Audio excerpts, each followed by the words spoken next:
So it seems like Dana White was in a pretty weird mood today on the Dana White Contender Series. So Dana White Contender Series Week 7 just wrapped up. Well, wrapped up a little bit ago, but I'm making my video now. So Igor Da Silva, like I said, much bigger than Joe Hunter Silva, and I just knew, if he's going to land a big shot, he's going to take out Joe Hunter, because Joe Hunter is not a flyweight. Like, he's a genuine strawweight. Like they really need a strawweight division for this guy. He actually fought at strawweight on the regionals, and you can tell he's just a much smaller man in there than Igor Da Silva. But yeah, Da Silva gets it done. He looked really good.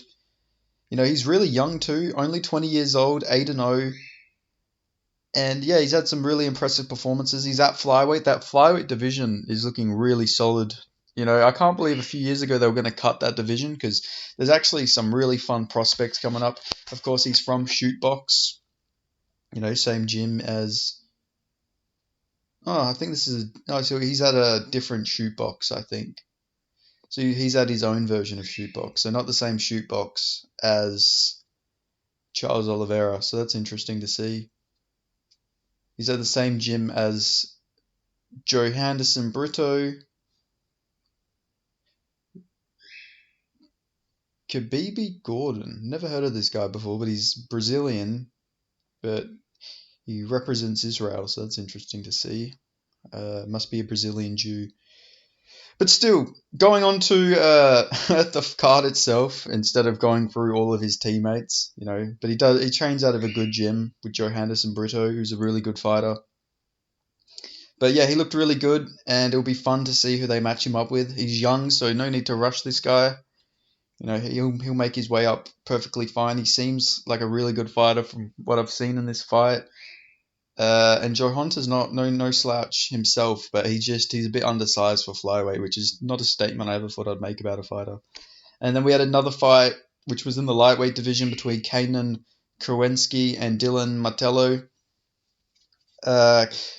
Both of their striking defenses in this fight was pretty wild. There wasn't much defense in the beginning. They were just exchanging. And then Kanan Krawinski, he got the sub. He got the technical submission. He choked Dylan Mantello out cold. Dylan Mantello didn't look like a bad fighter by any means, so I hope he doesn't just quit from this, because you'll see with a lot of these Dana White Contender Series guys, they'll lose and then they'll just give up and they won't fight again. But I think this Mantello guy should just keep fighting, because I don't think he's bad, and he lost to a much more experienced guy in Kanan. So he shouldn't take this as like too bad of a loss. I reckon if he just gets back in there, gets a bit active, he'll probably get another opportunity next year. So hopefully he just stays active. He could even get like a short notice opportunity if he gets a win or something. But yeah, Kanan gets signed. I think it's deserved. He's 15-1. He's 32. It's now or never for this guy. So yeah, good performance. And then we had an interesting fight, if you want to call it that, between Talita Alcar and Stephanie Luciano. So Alcar wins the first 2 rounds, and then Luciano gets a 10-8 in the third. Alcar not very well-rounded, let's just say that. She just played on her back a lot of this fight. She did get some top positions and stuff like that here and there, but yeah, not the greatest fight. But Dana actually signs Luciano, which was interesting to see, but she did get a nice 10-8 in the third, so she is 23, so can't hold that against her. Well, I mean, you could say, well, she's not that experienced, maybe let her get some more experience, but still Dana signs her. That's pretty much it to it. Wasn't too sold on this fight, but I guess Luciano did look good in that third round, but she probably could have subbed Alcar, if we're being honest. Alcar was so gassed that if she really wanted to pull like an Anthony Hernandez, Rodolfo Vieira, she probably could have, but still. Then we had Daniel James Allen and Jacoby Jones. Really good performance from Daniel James Allen here. I picked against him, but he looked really solid in this fight. Moves to 5-0, but Dana doesn't sign him, and he looked probably the most UFC ready besides the next man I'm going to talk about, because he looked really solid. I hadn't watched much tape on James Allen, but he looked really good. AKA prospect as well. Trains out of a good gym, massive for lightweight. But Dana said, he's 5-0 and he's 31, so just he told him just go keep fighting and then you'll probably get signed. So if I'm Daniel James Allen, I'm booking the fucking first fight I can get. I'm just beating the shit out of whatever I can get. Just keep beating on these guys and build your record up, and then you'll get signed. Because this guy's UFC ready, in my opinion. It was a really mature performance he showed against Jacoby Jones. So yeah, Daniel James Allen, just don't take this as like a reason to not stay active and wait around for like short notice opportunities. I mean, just get busy, just book some fights, get active, and you'll be in the UFC before you know it. And then we had a fight. I really enjoyed this fight. It was a pretty funny fight in the beginning between Shamil Gaziev and Greg Velasco.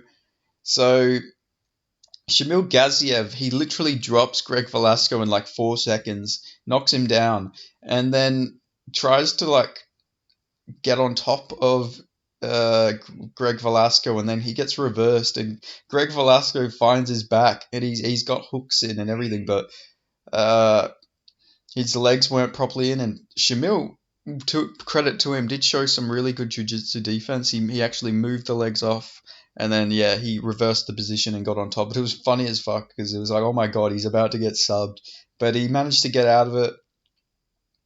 Uh, Reverse position, he got Velasco's back, and then yeah, he just rear nakeded him. Really good performance from Shamil Gaziev, the first fighter representing Bahrain, and I don't think he'll be the last. A bunch of his teammates actually have fights booked for Dana White Contender Series in like 2 weeks, so they're probably going to be in the UFC if they win their fights. Murtaza Talha is a pretty hyped up prospect. He's on a 18 fight winning streak. If you count his amateur fights, he's beat not a horrible level of competition. I watched some tape on him, of course, before his fight. But yeah, I think there's going to be a lot of guys coming out of that KHK MMA team from Bahrain. Yeah, I think we're going to just see just a rise of talent from that gym, which would be cool to see because there's nothing wrong with building some international markets. Even though it seems like most of these guys, I don't think Talha though, but most of these like guys from that team are all Dagestani, but they all just represent Bahrain. But I think Talha is actually from Bahrain because his last name is Arab, I believe. But I guess we'll find out. But yeah, a lot of people coming out of that team, so it'll be cool to see the rise of the Bahraini and Dagestanis. See if they fare any differently in the UFC to the regular Dagestanis. Maybe they're just a completely different animal. Who knows? I know they have Muhammad Makayev as training out of that gym, but he trains out of the UK. Like, I don't think he actually trains out of. I think he trains there every now and then, but I don't think that's his main gym. But I could be wrong. What do I know? Seems like he trains out of every gym though. He's got the Hickman brothers here, so yeah. I don't know. I guess Muhammad Makayev trains everywhere, but he's from the UK, but that's the rise of these Bahraini and Dagestanis though. Seems like there's going to be a lot of them coming up soon, which always cool to see. Like I say, always cool to see new markets grow. But anyway, I'm just going on a tangent here, but still, Shamal Gaziev looked really good. I think he could be rank level. Obviously, his fight IQ was a bit dumb. He almost got rear naked, but besides that, he reversed his mistake. Seems like he's got some crazy power because he dropped him with like a jab. And this guy is like a grappler, so yeah, I think he can go pretty far. It's heavyweight, like it's not a normal division. It's fucking heavyweight, so you don't have to give it the respect you give other divisions. And he beat a pretty good guy in Krill Kornilov. That guy's literally 15-1. Former Glory kickboxer. Although it seems like all of his glory lost, he seems like he lost all his glory fights, but still, that's a good win for. Damn, this guy was really active. Debuted in 2019, and now in 2023, he's had 17 fights. That's crazy. Really active guy. We'll probably hear about this guy in the UFC or something soon too. And Shamil beat him by split decision, so that guy must be pretty good. Seems like he had a pretty competitive fight there. But still, he's beat some good level of competition. I think Yeah, I think this guy could be pretty solid in the UFC. It's heavyweight, like I say, so just give him the right guys to beat up first to build some hype. Give him like Parker Porter or someone like that, and then yeah, I think this guy will make a decent run in the UFC. At least be ranked level, I reckon. But yeah, that's all I got to say about this card. It was a pretty good card. Not as obviously not as good as last week card, but still a pretty good card. So yeah, thanks for watching this recap of week 7. Roll on week 8. So yeah, catch you guys. Thanks for watching.